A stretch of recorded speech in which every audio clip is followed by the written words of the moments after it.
Black आईना मौत का दरवाजा, आगे की कहानी पार्ट 2।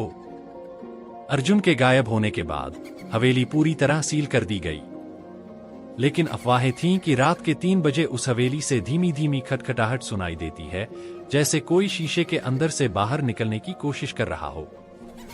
5 साल बाद शहर के 3 यूट्यूबर राहुल, तन्या और करण ने यह अफवाह सुनकर एक भूत चैलेंज वीडियो बनाने का प्लान किया। रात को कैमरे, टॉर्च और ड्रोन लेकर वे हवेली में दाखिल हुए। नमस्ते दोस्तों, वीडियो शुरू करने से पहले हमारे चैनल को सब्सक्राइब जरूर करें और कमेंट सेक्शन में हमें बताएं कि आप कहां से वीडियो देख रहे हैं। आपके प्यार और समर्थन के लिए धन्यवाद। जैसे ही वे उस पुराने कमरे में पहुंचे, कोने में रखा ब्लैक आईना खुद ब खुद हल्का सा हिलने लगा। टॉर्च की रोशनी उसमें पड़ते ही शीशे पर अजीब काले धब्बे उभरने लगे, जो धीरे धीरे हाथों की शक्ल में बदल गए, मानो कोई अंदर से शीशे को दबा रहा हो। राहुल ने हंसते हुए कहा, ओह माय गॉड, ये तो बहुत रियल लग रहा है। लेकिन उसी पल आईने के भीतर से एक लंबी, कर्कश चीख निकली, जिसने कैमरे का माइक फाड़ दिया। तन्या ने कांपते हुए पीछे हटना चाहा, लेकिन उसने अपने पीछे एक ठंडी सांस महसूस की। उसने पलटकर देखा और वहां वही औरत खड़ी थी। सफेद साड़ी, लंबे काले बाल, चेहरा पूरा काला जैसे राख से ढका हुआ, लेकिन उसकी आंखें जलते कोयले जैसी लाल थीं। वह मुस्कुराई, एक असंभव चौड़ी मुस्कान, और तन्या के कान के पास फुसफुसाई, अब तू भी मेरे आईने में।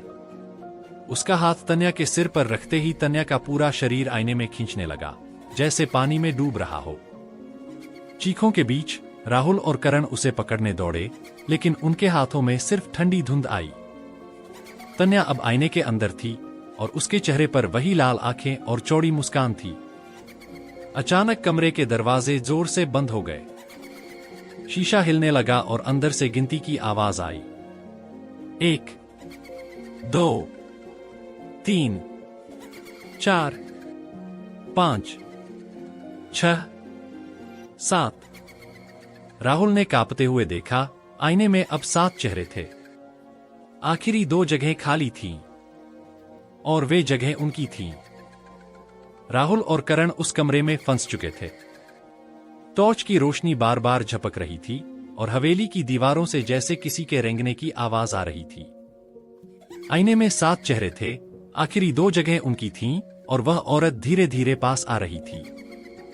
करण ने डर के बावजूद पास पड़ी लोहे की रॉड उठाई और जोर से ब्लैक आईना पर मारी। एक भयानक कांच टूटने की आवाज पूरे हवेली में गूंज उठी, लेकिन शीशा टूटा नहीं, बल्कि फट गया और अंदर से काले धुएं का तूफान निकल पड़ा। उस धुएं में सैकड़ों विकृत चेहरे थे, अधजले, चीखते, मुंह खुले, आंखें खून से भरी। वे सब बाहर आते ही राहुल और करण पर टूट पड़े, जैसे सालों से भूखे हों। अचानक हवेली की जमीन हिलने लगी। फर्श से काले हाथ निकलकर दोनों की टांगे पकड़ने लगे, खींचते हुए नीचे की अंधेरी खाई में। करण ने आखिरी बार चीखते हुए कहा, इसे मत देखो, इसे कोई मत देखो। और फिर दोनों खाई में समा गए। धुआं वापस आईने में खिंच गया, लेकिन इस बार आईना काला नहीं रहा, वह पूरी तरह लाल हो चुका था, जैसे अंदर खून का समंदर हो। औरत आईने के भीतर खड़ी थी, अब और भी जवान और खूबसूरत, क्योंकि हर आत्मा के साथ वह और शक्तिशाली हो रही थी। कहते हैं, आज वह हवेली नहीं बची, गांव वालों ने उसे आग लगा दी। लेकिन जलने के बाद मलबे में से ब्लैक आईना बिल्कुल सही सलामत निकला, और उसे किसी ने चुरा लिया। अब अफवाह है कि वह आईना शहर के एक पुराने एंटीक शॉप में रखा है। जो भी वहां जाता है, वह बिना वजह देर तक उसे देखता रहता है, और फिर कुछ दिनों बाद बिना कोई निशान छोड़े गायब हो जाता है। और आईने में चेहरों की गिनती अब 30 के पार हो चुकी है। अगर आपको हमारा वीडियो पसंद आया हो तो इसे लाइक करें, अपने दोस्तों के साथ शेयर करें, और नए वीडियो के लिए हमारे चैनल को सब्सक्राइब करना न भूलें।